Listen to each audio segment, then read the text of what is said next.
عليكم السلام وحباتي. هذه الحلقة 400 وبها نختتم 100 من برنامجكم لحظات قرآنية، ولازلنا في مسلسل الفطرة.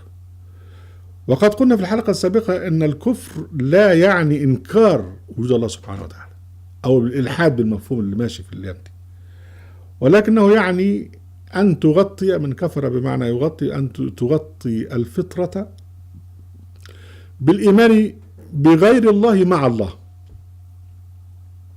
بهذا بقى فتجد معنى الكفر هو معنى الشرك. الشرك معناه أن تجعل مع الله شركاء. يعني مثلا المحمدين بيقول لك ربنا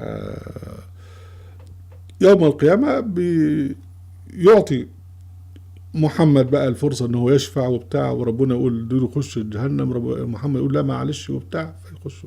يعني محمد هو الكلام ماشي، فبيجعل محمدا شريكا لله سبحانه وتعالى. وجماعة المسيحيين بيجعلوا المسيح شريكا لله، وجماعة البوذيين بيجعلوا إلى آخره. الله سبحانه وتعالى لا يشرك في حكمه أحد، ما له من دونه من ولي ولا يشرك في حكمه أحد. لكن هو الاعتقاد في الشرك يعني معناه أن تقدس مخلوقات وتضعها ترفعها إلى جانب رب العزة جل وعلا.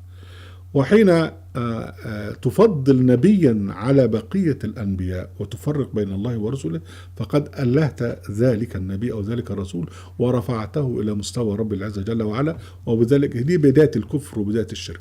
لكن أهم شيء أن الشرك هو الكفر.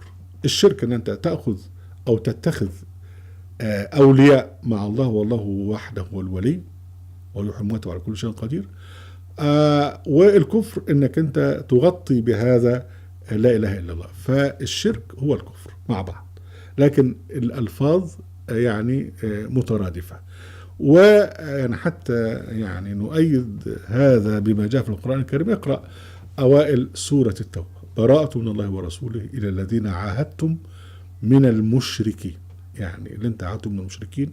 بعد كده قال فسيحوا في الأرض 4 أشهر واعلموا أنكم غير معجز الله وأن الله مخزي الكافرين.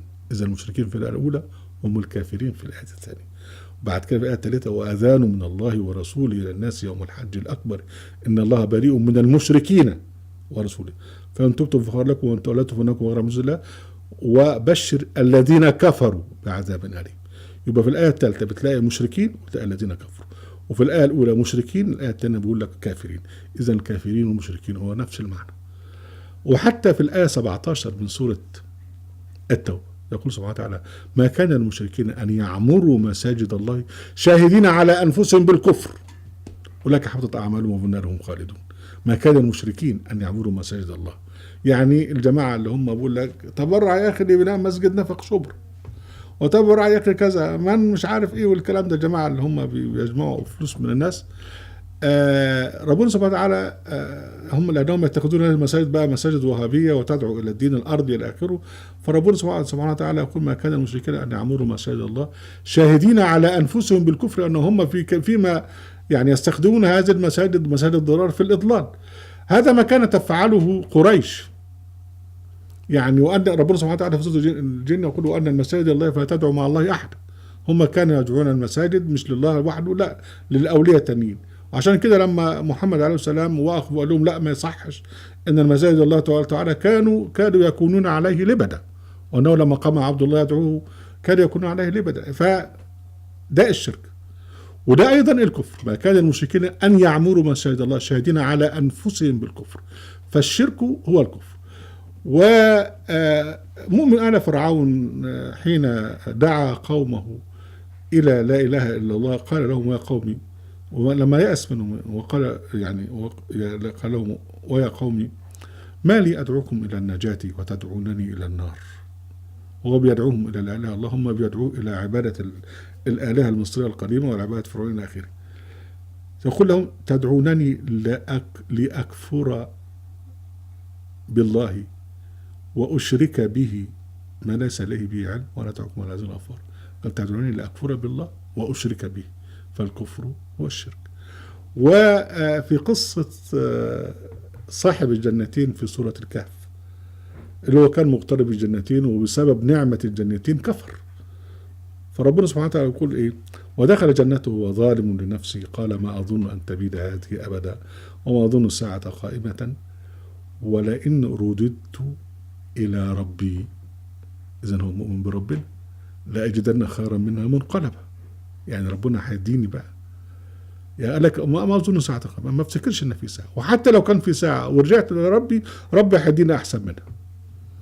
قال له صاحبه وهو يحاوره أكفرت بالذي خلقك من تراب ثم من نطفة ثم سواك رجلا لكن الله هو ربي ولا أشرك بربي أحدا ولولا دخلت جنتك قلت ما شاء الله ولا قوة إلا بالله إن ترني أنا أقل منك مالا وولدا. أهم شيء إنها في القصة بيتكرر فيها إن هو بيقوم بربنا، وهو لو رجع إلى يوم القيامة ربنا هيديله كذا، وبعدين صاحبه يقول له أكفرت بالذي خلقك من تراب، وبعدين بيقول عن نفسه لكنه الله ربي ولا أشرك بربي أحد.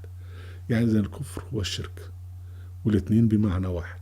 الشرك أن تتخذ مع الله آلهة أو أولياء أخرى، الكفر أن تغطي لا إله إلا الله بالإيمان بغير الله مع الله. أهلا وسهلا بكم أحبتي في برنامجكم اللحظات القرآنية وفي قناة أهل القرآن وفي موقع أهل القرآن. بهذا يعني ختمنا الحلقة 104، وإن شاء الله ندخل في 105 حلقة 401 وسنظل فيها مع موضوع الكفر والشرك والفترة. وعليكم السلام.